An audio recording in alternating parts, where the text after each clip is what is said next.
கோலி talk Kollywood news. சிவகார்த்திகேயனுக்கு தூதுவிடும் Trisha. சினிமாவில் விஜயகாந்த் வளரும் நடிகரா இருந்த காலம் அது. டாப் நடிகைகள் யாருமே அவரோட ஜோடி சேர்ந்து நடிக்க மறுத்துட்டாங்க. ஆனா அவர் வளர்ந்து பாக்ஸ் ஆபீஸ் நாயகனான பிறகு அத்தனை நாயகிகளும் அவரோட ஜோடி போட வரிசையில நின்னாங்க. சிவகார்த்திகேயனும் கிட்டத்தட்ட அப்படிதான். மெரினா, மனம் கொத்தி பறவை ஆகிய படங்கள்ல நடிச்சு முடிச்சிருந்த நேரத்துல சிவாவை யாரும் பெருசா கண்டுக்கல.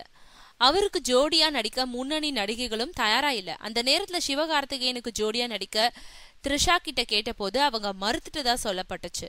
ஆனா அடுத்தடுத்த படங்கள்ல ஹன்சிகா போன்ற நடிகைகள் அவரோட நடிச்சுட்டாங்க. சமீபத்துல இவர் நடிப்புல வெளியான ரஜினி முருகன் வெற்றிகரமா திரையரங்குகள்ல ஓடிக்கிட்டு இருக்கு. இந்த நிலையில த்ரிஷா சிவகார்த்திகேயனோட நடிக்க தயார்னு சொல்லியிருக்காங்க.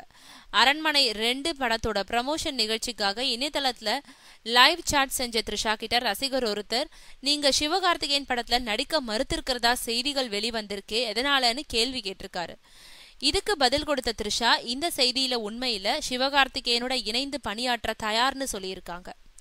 இதை தெரிஞ்சுக்கிட்ட சிவகார்த்திகேயன் த்ரிஷாவுக்கு நன்றி தெரிவிச்சிருக்காரு.